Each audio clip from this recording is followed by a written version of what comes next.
Okay, it's September 14th, 2024, and I'm with Mr. John J. Jeckovich, and we're on the third segment today of his book titled Their Mother's Sons. And this is page 501.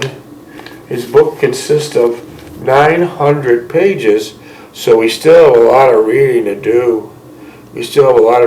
do. And this is titled, this chapter, News of Renee's Tragic Death. We're talking about one of his girlfriends, Renee, which is a former nun that became a member of the French Revolution.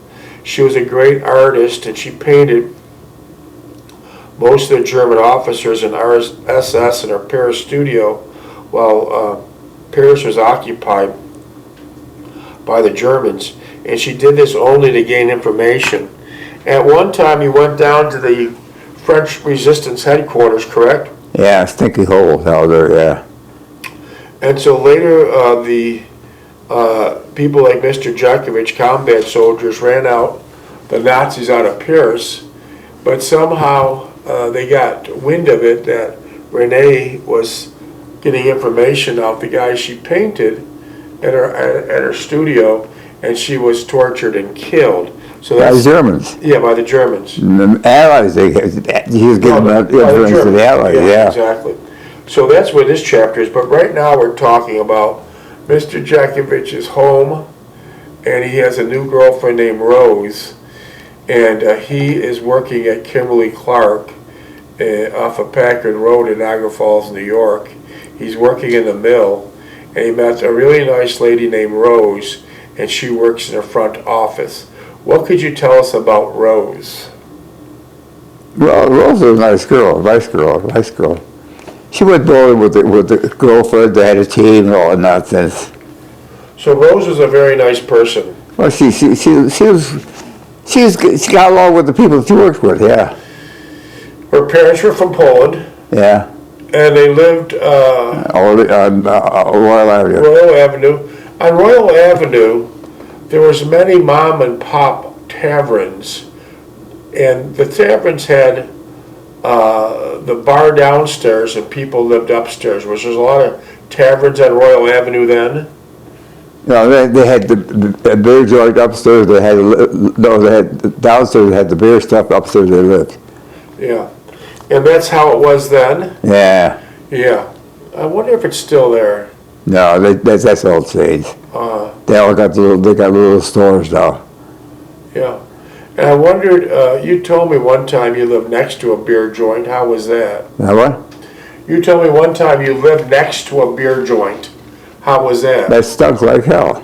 In the summertime, they opened the window in the cellar with a screen window on it, and I opened my window.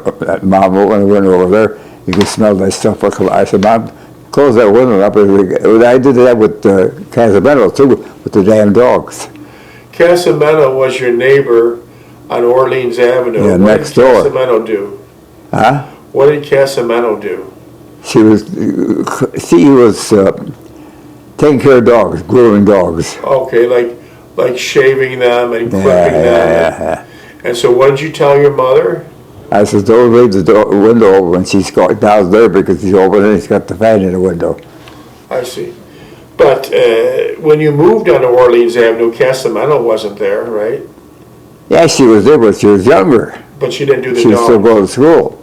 She didn't do the dogs, right? No. So where did you live when you lived next to a bar? When I lived next to a bar? And where was that? That was on Orleans Avenue there. No. Huh? It was on 13th Street? On 13th Street, well, no, the 13th Street had the bars, but we lived on the second floor. Okay, I see. And did you have a lot of smoke coming in your place? Cigarette smoke? No. No. And then you lived on Orleans Avenue. Which was a lot better. A lot better, yeah. That house is still standing today. Tell me just briefly, before I start reading again, some of the improvements you did on that house. Well, I put that massive roof on, and that was a big thing. And I did all the trimming inside the house. I took all the steel cabinets out in the kitchen, put wooden cabinets in, and I did stuff to trim the house. I sanded them all down, put new finishes on them all. What gave you the idea of doing a mansard roof? I don't know, it just come to me. How'd you find out about a mansard roof? Mansard roof? Yeah. I read a book on it or something that said. Is there a benefit of having a mansard roof? Who? Or is there a benefit of having a mansard roof for functionality? Or it's basically... No, we had a balcony, you could sit outside there and watch the fireworks at the stadium. Okay. Did your mother like the mansard roof? Yeah, well, see that she wasn't affected by it, she was on the first floor. But she liked it? Oh, yeah. Okay. Did you make a garden for your mother in the backyard? No, she did it herself, yeah. But I tore the soil up for her. Okay.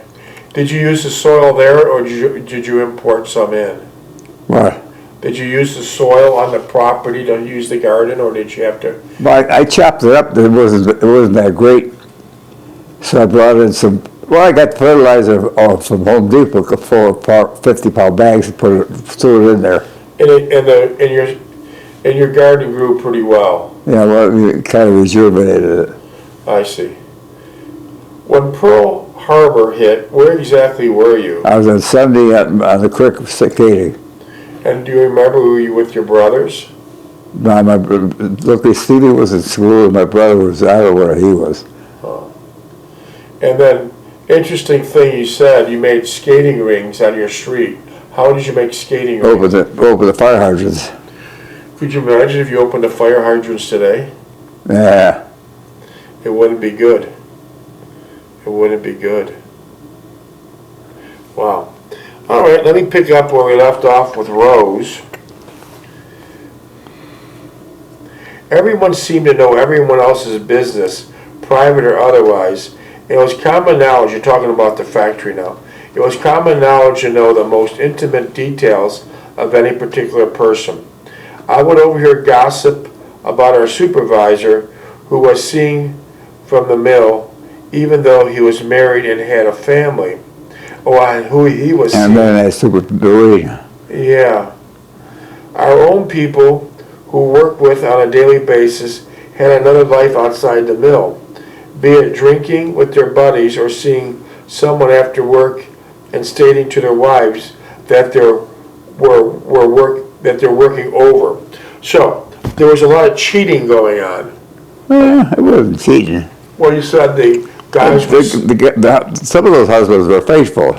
Okay, but Mullenhour was faithful, the other guy was faithful. Okay, but you said sometimes they'd tell their wives they're working out over, and they'd go out drinking. There was a bad core crowd in there, yeah. They would go out drinking with their buddies. Yeah. First thing they want to do is get the hell out, go to the red spot. Yeah. This went on continuously in all the strata of our work environment, and it became extremely repugnant to me. As I perceived more and more of it, the affected parties thought it perfectly natural and took on a cavalier and macho attitude about it, which gained them greater esteem in the eyes of their peers. I not only had to contend with a job I found no satisfaction in, but I had to subject myself to a daily insensitivity of those surrounding me. Mother was still working at the usual place, and Sally would be graduating shortly from high school. Lucky was at the air station, but there was talk of closing it down in a year or two. Steve was graduating next summer, and I was curious to see what his plans were and where he would be working. So when your brother graduated from Cornell, where did he go? He hooked up with Pittsburgh Plate Glass, and they sent him overseas. They screwed up and they fired him. Okay. I don't know what he did. I don't know. What did he do there? I don't know. He's a woman's man anyway. Okay. He thought he was a little movie star. Okay. Ugly thing. Okay. Okay, here we go. So he went to PPG, and your brother's working at the air base in Niagara Falls. Okay. Events at home got pretty much routine. Mother would scream at Lookie when he had come home late, usually drunk, and not go to work the next day. After the initial outburst, she would remain silent for several days. It was frustrating and nerve-wracking to pick up with her behavior and sulky moods. She would also admonish Lookie for not contributing money to the upkeep of the house, as was continuously after him, stating that he was living here for free while the others supported him. So she started telling Lookie that he's got to start paying. Yeah. He's got to start paying. Well, when the service I gave my mother 75% of my allotment. You sent it in directly to her, right? Yeah. During these episodes, I tried to remain away from the immediate vicinity, talk a little as possible to her, anticipate her wishes, and hope for the best.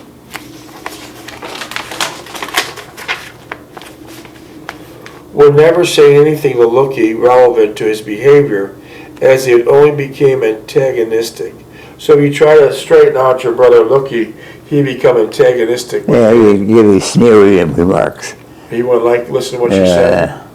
Even though you're his older brother. Yeah. He wouldn't listen, huh? Well, there was no brother relationship of any of us, Lookie, Steve, or J.K. Okay. For some strange reason, he would shut out all aside and prevail in his own little private world. To get out of the house, I'd usually go to the library in the evening and spend a few hours there reading and enjoying the quiet atmosphere, contemplating my future, which never came to a fruitful conclusion. Seeing Rose during this time helped me considerably, and I was always thankful for that. I would at times drive around the town for an hour or so, and then return home by 10 p.m., observing the atmosphere around the house. If everything was relatively calm, I would do some reading, newspapers and magazines, and retire by midnight. If Mother was in a cantankerous mood, I would listen to her sarcasm verbiage until she got tired and retired. And wait for the next round when Lookie got home about 2 a.m. I was getting rather dispirited of the entire charade. Again, I had no other alternative, nor did I anticipate any. Seeing Rose at times and more often as our friendship grew was a respite from the everyday squabbles at home, and was a disentanglement from life as I knew it. What I perceived it could be. It was reliving my time with Renee, Jean, and Anne, and I relished it. I looked forward to it. I would see Rose at her home at times, mostly when her parents were not at home, or we would drive around and talk just to enjoy one another's company. I never brought her to see my mother, nor did she indicate a desire to do so, and the subject was never brought up. We never talked much about work or of any of the people there. Neither one of us had any special friends at work, so it was never a problem of sharing our friendship with anyone there. It also afforded us the freedom to explore any topic we desired, without an opinion of the third party to reckon with. We usually met several times during my midnight shift, but I went to work before I went to work. What I thought was the most productive as far as airing our viewpoints, seeing one another each morning was pleasurable, and I looked forward to it, especially when I sensed that she made a deliberate effect to look enticing and alluring for our meeting. It gave me a warm feeling to know that someone cared enough to go the extra step to please me, and I greatly appreciated it. When I worked the afternoon shift, we hardly ever met. I can only recall that one time we saw one another briefly. It was a Sunday afternoon when she went with her sister to watch her sister's husband's practice at Gill Creek Field, not too far where I lived. We only talked briefly, and it was too cold, and her sister kind of queered the situation. We did not communicate too well when there was other people about. So Rose's sister's husband played softball at Gill Creek Yeah, for his work, right? yeah. Was he He's on a team. was he a good player? Well, I don't know. No. They all thought they were good players. Okay. Okay. On my day shift, which was in many ways similar to the times I was on midnights, we would meet in the evening and drive around or even take in a movie. We'd both be home by 11 at the latest. I might add that my mother suspected I was seeing someone, but never said very much. I suspect she was content that I was not coming home drunk. On my long weekend, which cycled around about once a month, I would see Rose Friday, Saturday, and Monday nights. For some strange reason, she reserved Sunday to wash her hair, do her laundry, or whatever else women do for themselves. I was becoming attracted to Rose in more ways than I would care to admit, and I felt our relationship was coming to a turning point. She wanted me to do something with my life, and it frustrated me to no end when I could not come up with a plausible solution. I could sense only yearnings and desirings creeping into our conversation once again. Her distaste and disinclination for her present state of affairs and for her striving to overcome. She wanted to make a life with me, but a life much different from the one we were both living. She talked about getting into management and transferring to another mill in another state. How do you think Rose would have got along with your mother? Huh? How do you think Rose would have got along with your No, mother? she's too cold. They wouldn't have worked. Yeah, she's called it, if you like Billy, mother this, mother that. So Delphine took care of your mother in a very warm fashion, Yeah. but Rose would never. No. She would never. Now it's cold, cold, cold, cold. Plus, Rose wanted to be in management. Huh? Rose wanted to be in management. She didn't want to be a housewife. Rose. She wanted to be in management. Yeah, it was pretty hard for a woman to get to management. Yeah.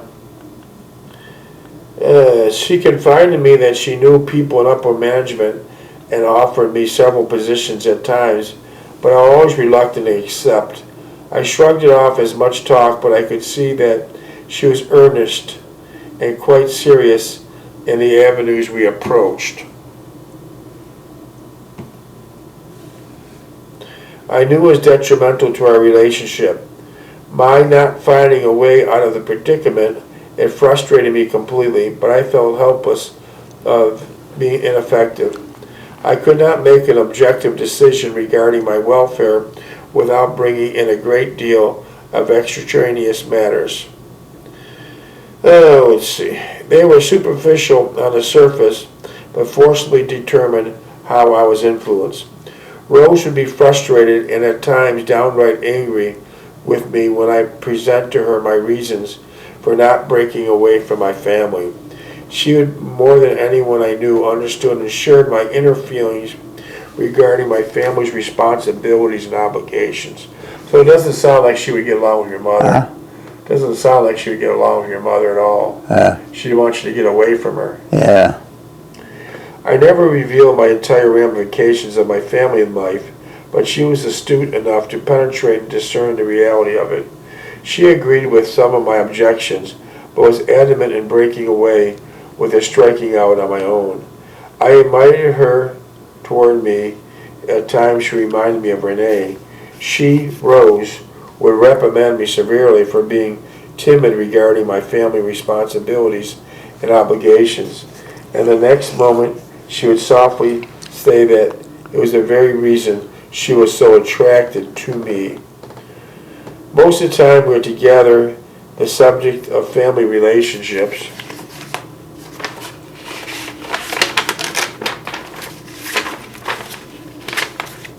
was never mentioned or discussed, but it tainted our entire association, for it was the focal point of both of our thoughts and desires.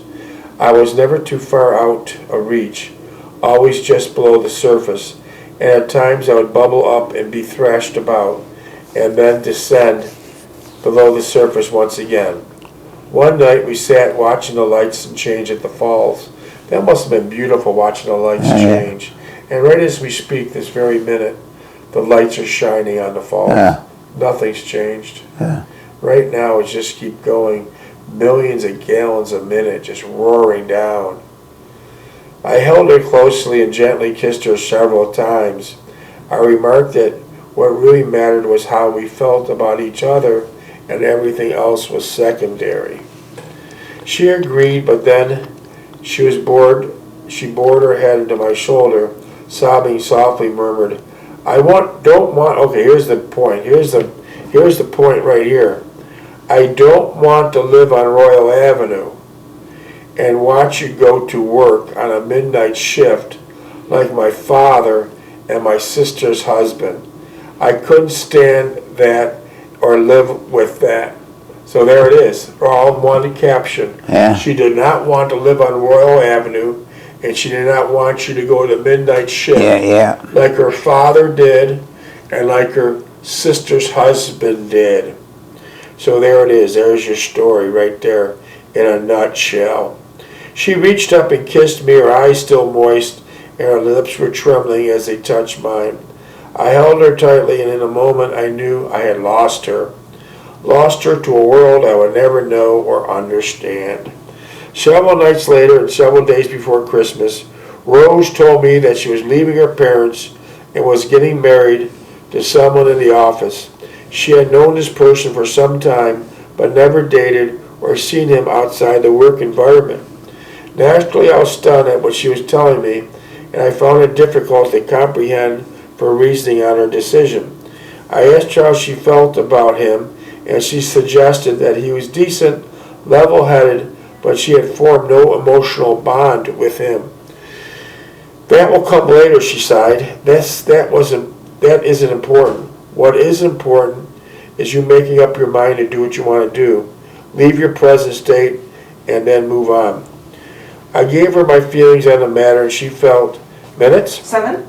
And she felt she would give up herself more time to think about it. She quickly replied that she had taken too much time deciding and did not help matters much. I knew she was basing her whole decision on strictly social criteria in a way, but I did not blame her.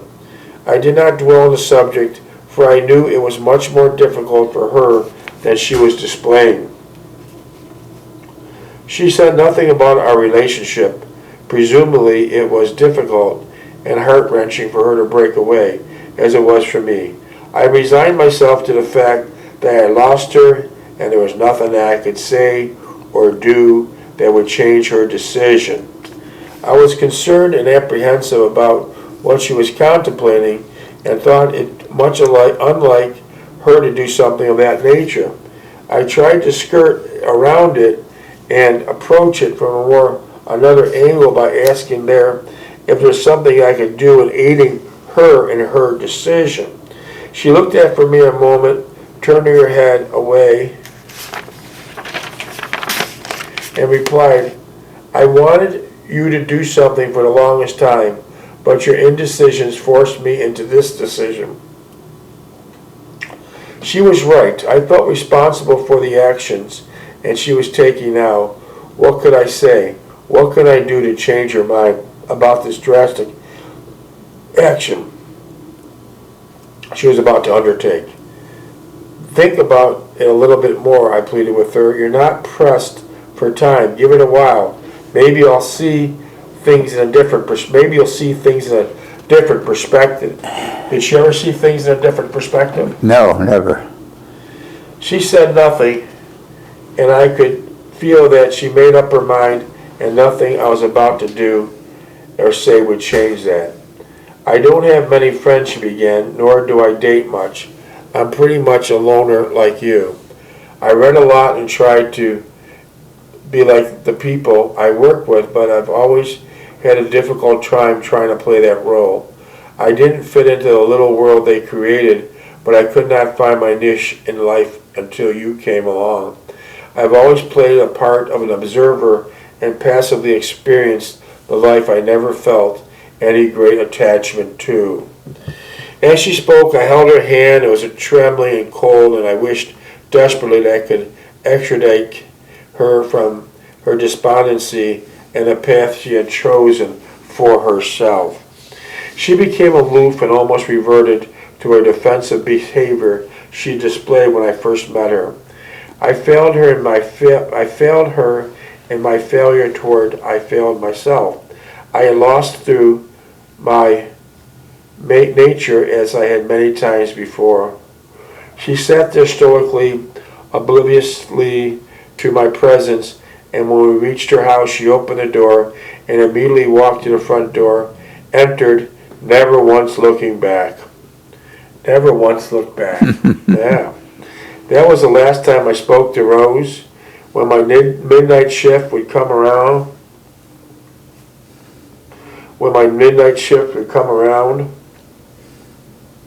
I thought I might see and talk to her once again, but she was never there on the road to work. I would see Rose occasionally in the cafeteria, and eyes would meet for a split second. Then she would turn away quickly. In that split second, I saw the sadness return once again to her eyes, and my heart went out to her.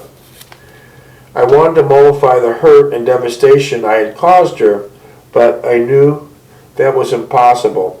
There was nothing I could do. My behavior had sealed her fate. That summer, Rose was married in a local church and left for Wisconsin. Do you remember what church? Wilford. Okay. So she was Catholic also. Yeah. She was Catholic also. The following day, I never saw her again, nor did I ever get any news of her life. I would see her father at the mill. Let's see here. At work.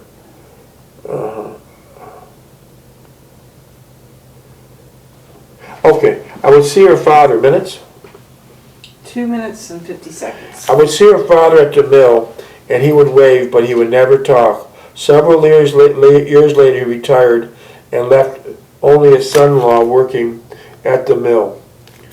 He never talked about Rose, and I never inquired, even though I was curious to know how she was getting along. Mother never knew about Rose or any other women I saw married. She suspected I was seeing someone but kept it to herself.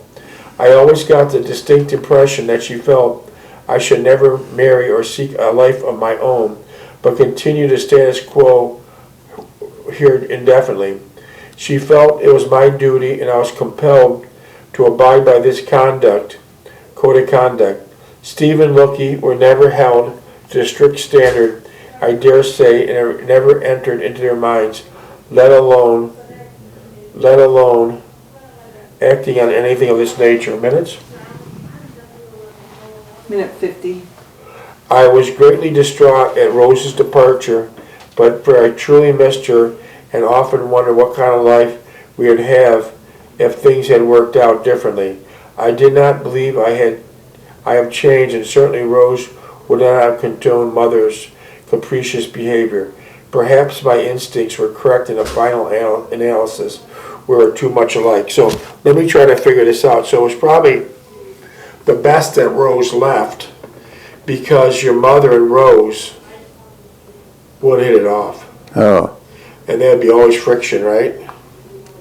Well, she didn't like her position in life, so she wanted to change. She got this guy in the office. And then, so where'd they go to? Wisconsin.